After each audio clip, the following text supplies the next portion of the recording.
across those three areas.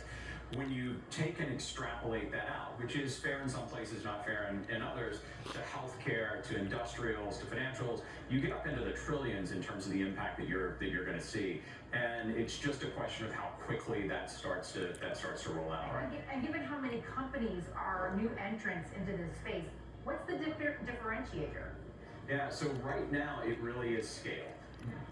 For all the venture money that's going into this space, AI is a big company technology. The more data you have, the more infrastructure you have, the more money and talent that you have to be able to go after this, the more likely you are to succeed. And so that's really kind of what we're looking for here. There are going to be, and we really do believe that there will be some sustainable, durable companies that break out of this.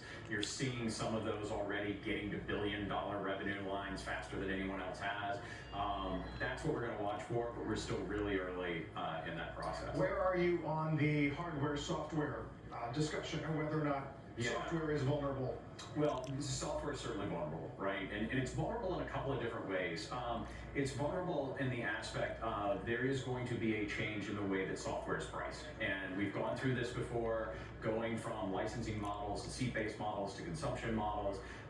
And where we see it heading in this direction is if you've got your developers that are 30% more productive, and in theory you need 30% fewer developers, and now that's very debatable, that's going to impact your pricing. It's going to impact all of these seat-based models that are out there, which is why you're seeing them try to transition in some places to consumption-based models, and that's going to be a difficult transition.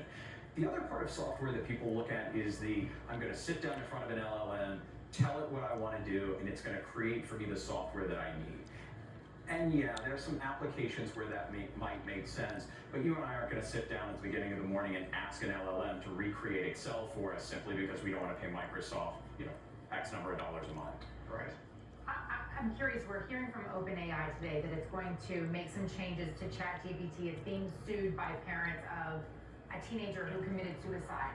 When you're evaluating AI opportunities and potential profit, how much are you factoring in societal impact that may in turn prompt the kind of regulatory crackdown that could interfere with profits? Yeah, regulatory is one of the biggest things that we have to watch in this, and we've seen a lot of this